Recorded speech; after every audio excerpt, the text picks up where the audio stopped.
గౌరవ మంత్రివర్గ సభ్యులు శ్రీ నారా లోకేష్ గారు,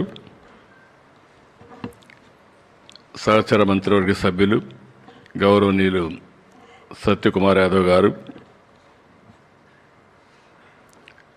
వేదిక పైనున్న ప్రజాప్రతినిధులందరికీ, అదే సమయంలో సెక్రటరీ కోనా శశిధర్ గారు, ఎడ్యుకేషన్ డిపార్ట్మెంట్లో పనిచేస్తున్నటువంటి ప్రభుత్వ అధికారులందరికీ,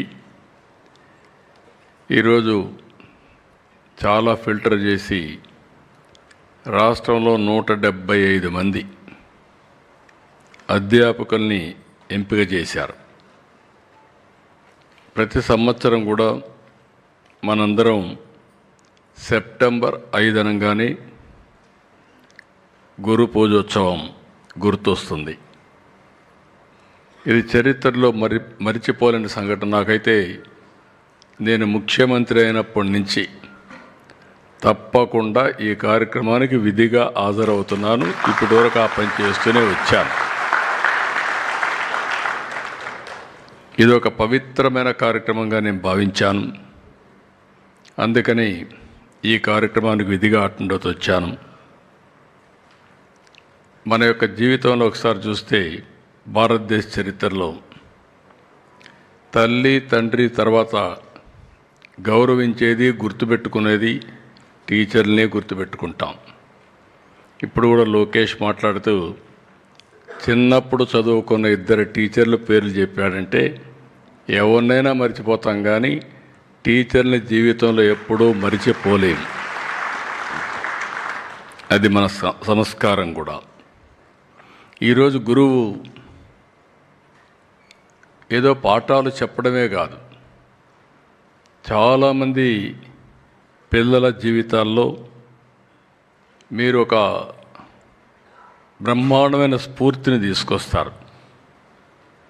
ఓసారి నాకు కూడా ఇప్పుడు చిన్నప్పుడు ఉండేవాడు, ఎలిమెంటరీ స్కూల్కి పోతే మా టీచర్ భక్తవత్సలం అని, ఆయన ఇప్పుడు కూడా గుర్తుపెట్టుకుంటాను.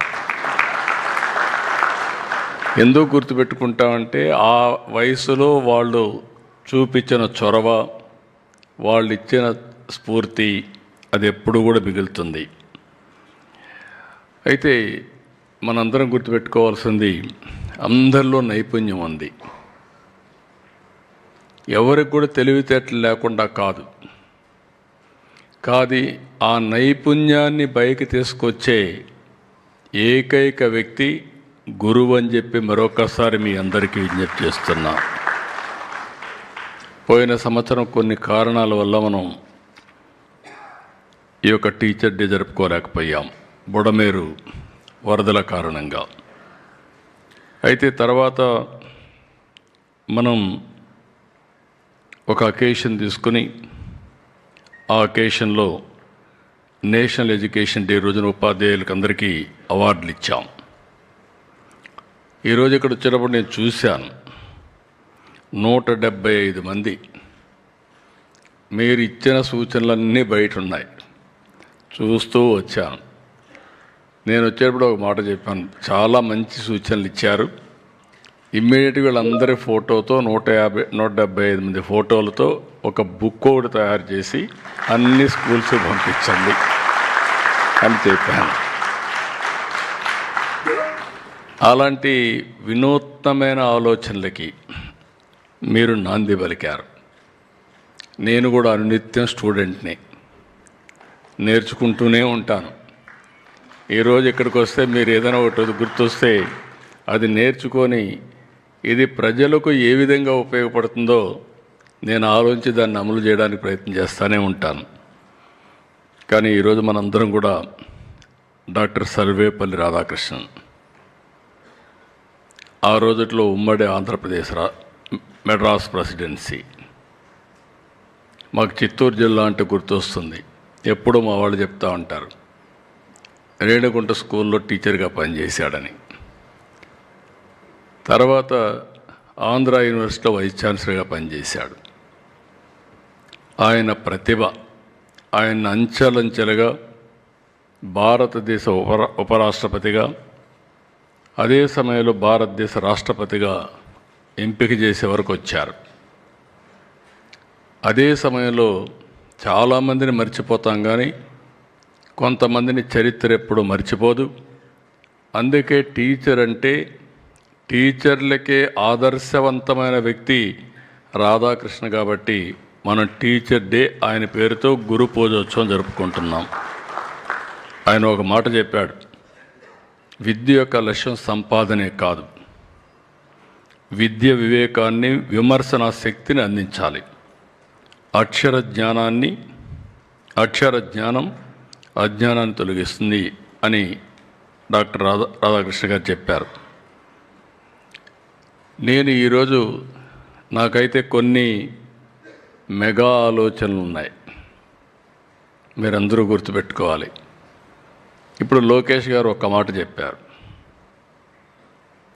మామూలుగా రాజకీయ నాయకుల పిల్లలు చదువుకోరు, అతి గారాభంగా ఉంటారు. వాళ్ళ తాతగారు సీఎం అయిన తర్వాత ఆయన పుట్టాడు,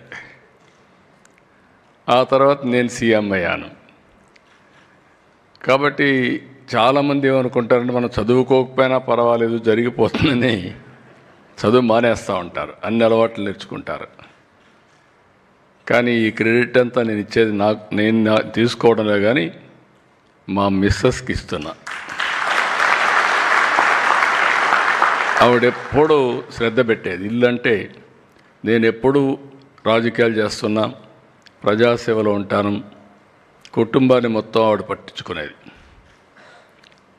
నేను ఆయన చదువుకున్నంత వరకు స్కూల్కి ఎప్పుడు పోలేదు, ఎప్పుడూ కామెంట్ చేసేవాళ్ళు మీరు రావడం లేదని. కానీ ఒకే ఒక పని చేశాను, ఆయనకు హై స్కూల్ డేస్లో కొంత ప్రాబ్లం ఉంది, ఇంకా బాగా చదువుకోవాలి, ఫండమెంటల్స్లో కొంచెం వీక్గా ఉన్నారంటే నారాయణ గారిని పిలిపించి, నారాయణ గారు మంచి టీచర్లు పంపేయండి, ఇతను మేము అక్కడికి బయట పంపించాలంటే ఆ ఫౌండేషన్ లేకపోతే మళ్ళీ తిరిగి వచ్చేస్తాడు, అది రాకుండా ఉండాలంటే మీరు కొద్దిగా ఫోకస్ చేయమని చెప్తే ఒక 1.5 year, ఒక 1 year అనుకుంటాను, రైట్ టైం. అక్కడి నుంచి ఎఫెక్టివ్గా కోచింగ్ ఇప్పించా, సప్లిమెంటేషన్. అది అయిన తర్వాత కానిగి మెలని పంపించాలంటే మెరిట్తో రాజిరెడ్డి గారు అక్కడ తీసుకున్నారు. ఆ తర్వాత ఆయన స్వశక్తితో వరల్డ్ బ్యాంక్లో పనిచేశాడు, అప్రెంటిస్గా ఒక కంపెనీలో పనిచేశాడు, సింగపూర్ పిఎం ఆఫీసులో పనిచేశాడు. దెన్ ఆటోమేటిక్గా స్టాన్ఫోర్డ్లో వాళ్ళే పిలిచి ఎంపిక చేసుకునే పరిస్థితికి వచ్చారు. ఎందుకు నేను ఇవన్నీ మీకు చెప్పానంటే, ఒకసారి మీరు స్టాండర్డ్గా తయారు చేయగలిగితే ఇంకక్కడి నుంచి తిరిగి చూడవలసిన అవసరమే ఉండదు. నేను ఫస్ట్ టైం ముఖ్యమంత్రి అయ్యాను. ముఖ్యమంత్రి అయితే ఆల్ ఇండియాలో ఐఐటీస్ అడ్మిషన్స్ ఎన్ని ఉన్నాయని చూశాను. చూస్తే మన వాళ్ళు చాలామంది ఐఐటి చదవడం లేదు, ఎంపిక కావడం లేదు. నాకు అక్కడ మీ అందరికీ కొంతమందికి ఐడియా ఉంటుంది, ఐఐటి రామయ్య అని ఉంటాడు, చుక్కా రామయ్య, ఒక బ్యాగ్ వేసుకొని తిరుగుతూ ఉంటాడు. ఆయన చూస్తే మనకి ఈయన అనిపిస్తుంది. కానీ ఒక టెస్ట్ పెడతాడు, 10,000 మంది అటెండ్ అవుతారు. అక్కడి నుంచి 100 మందిని సెలెక్ట్ చేస్తాడు. నా దగ్గరికి చాలామంది వచ్చారు, మీరు ఐఐటి రామయ్య చెప్పండి సీట్ ఇప్పించమని. నేను ఫోన్ చేస్తే మీరు ఏదైనా అడగండి కానీ సీటు మాత్రం ఇవ్వనని కరాఖండిగా చెప్పేసేవాడు. చాలామంది అఫెండ్ అవుతారు, సీఎంలు కోప్పడతారు, ఏంటి ముఖ్యమంత్రి చెప్తే సీట్ ఇవ్వ ఏంటి నీ కథ అని. అవసరమైతే ఆ ఇన్స్టిట్యూట్ పై రైడ్ చేసేవాళ్ళు. నాకు ఆయన మీద గౌరవం పెరిగింది. ఒకరోజు పిలిచాను, రామయ్య గారు మీరు చాలా బాగా చేస్తున్నారు, ఏంటి సీక్రెట్ ఏంటి చెప్పమన్నాను. నేను చెప్పింది చెప్పాడు, సీక్రెట్ ఏమి లేదు సార్, మీరు అనుకున్నట్టే నేను 100 మంది సెలెక్ట్ చేసుకుంటాను, 100 మందిని బాసరాకు తీసుకెళ్తాను, అక్కడ గోదావరిలో స్నానం చేపిస్తాను,